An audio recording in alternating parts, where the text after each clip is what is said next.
Masih di The Best to the Point bersama Jarod Saiful Hidayat, dan kita bicara sebagai calon, bukan calon lagi sebetulnya, besok Anda sudah dilantik. Iya. Ini ada cerita tentang hubungan DPRD dengan Pemda yang on off dan bahkan ada semacam deadlock begitu. Iya. Apa resep yang Anda siapkan untuk itu? Kalau menurut saya sih pengalaman di masa lalu yang selama saya kerjakan 10 tahun saya berhubungan dengan DPRD Kota Blitar itu baik-baik saja ya. Baik-baik Jadi saja. hubungan itu termasuk gaya komunikasi saja sebenarnya. Oleh sebab itu setelah saya dilantik, insya Allah hari Kamis ya.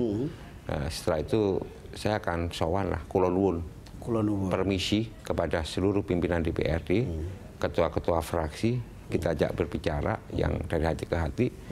Dan saya yakin bahwa sebenarnya visi mereka kan sama dengan pemerintah provinsi kan, eksekutif sama legislatif kan sebenarnya visinya sama. Sekarang kalau kita bicara soal Jakarta kan sudah kita bicara ada rumah susun, ada kampung deret, ada pengerukan sungai, ada monorel, bukan monorel, ada MRT. MRT ya. Kalau lihat seperti ini, bagaimana sekarang Anda untuk melanjutkan atau apa? Ada problem baru dilihat di situ atau tinggal lanjutin? Problemnya kan klasik ya, dan itu sebetulnya kita tinggal melanjutkan ya visi misi Pak Jokowi dan Pak Basuki ketika terpilih gitu ya. Kita tinggal melanjutkan dan mempercepat. Ya. Cuma saya ingin berbicara bahwa marilah kita ini berpikir mencari akar masalahnya. Cari akar masalahnya. Ya, kenapa sih kok macet luar biasa? Misalnya begitu kan ya. Saya tanya aja sekarang, ini masa sih pantas Jakarta sebagai ibu kota negara itu masih banyak industri berada di sini? Misalnya. Masih banyak industri yang ada di sini. Memang Anda mau membuat kebijakan industrialisasi di Jakarta itu mau seperti apa? Kalau industrialisasi di Jakarta ini harusnya adalah industri-industri kreatif. Ya, harusnya industri kreatif yang tidak banyak misalnya ya menggunakan bahan-bahan baku yang gede-gede. Ya, maka industri-industri berat kita itu harusnya sudah digeser keluar Jakarta. Kita akan bangun pusat-pusat industri baru, misalnya di Banten, bukan di Jawa Barat. Jawa Barat sudah mulai, sudah penuh, sudah jenuh. Apalagi coba bayangkan kalau di Jawa Barat ya, di Bekasi, di Karawang gitu ya, itu akan membuat semakin macet. Berapa jarak antara Tanjung Priuk sama Karawang Bekasi? Makanya harus digeser ke Banten.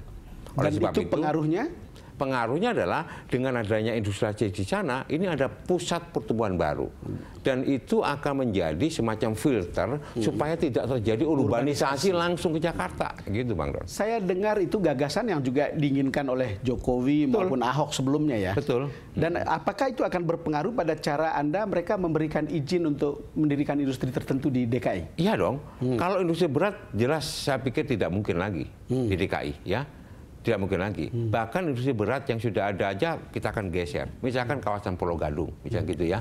Ya, kawasan Cengkareng. Itu luar biasa itu ya. Itu kita dorong aja ke sana. Misalnya ya. Anda dikenal sebagai orang yang bekerja banyak untuk pedagang kaki lima ketika menjadi wali kota di Blitar. Dan selalu menjadi dua hal yang seperti berlawanan antara pengembangan pusat-pusat perbelanjaan yang besar seperti mal dan pasar-pasar tradisional atau pedagang-pedagang kaki lima. Anda memikirkan ini seperti apa penyelesaiannya? Karena itu selalu menjadi seperti antagonis gitu perkembangannya. Ya, perlu saya sampaikan pertama adalah mal di Jakarta itu jumlahnya sekitar 170 buah.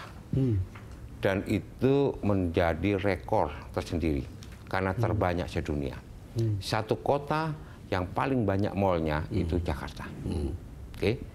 Belum lagi kalau dihitung dengan keberadaan mini-mini market. Sampai ke kampung-kampung. Ya. Betul. Ini menyebabkan satu pertarungan luar biasa. Ya, kita masuk dalam kawasan kancah persaingan bebas ala kapitalisme. Ya. Peran pemerintah itu harusnya melindungi.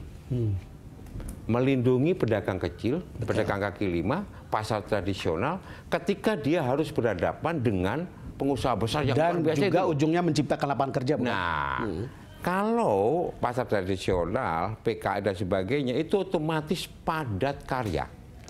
ini akan menciptakan lapangan kerja. Nah, ini perlu, kalau menurut saya, nanti akan kita data ulang berapa jumlah minimarket yang ada di Jakarta ini. Setelah didata ulang lalu diapain? Kalau sudah moratorium cukup, atau gimana? Kalau sudah cukup, stop, selesai. Okay. Bahkan kalau itu ada perizinan, ada jangka waktunya, kalau sudah habis perizinannya, jangka waktunya, selesai. Mas Jarod, kita akan lanjutkan setelah ini. Pemirsa, kita jeda sejenak, kami akan segera kembali.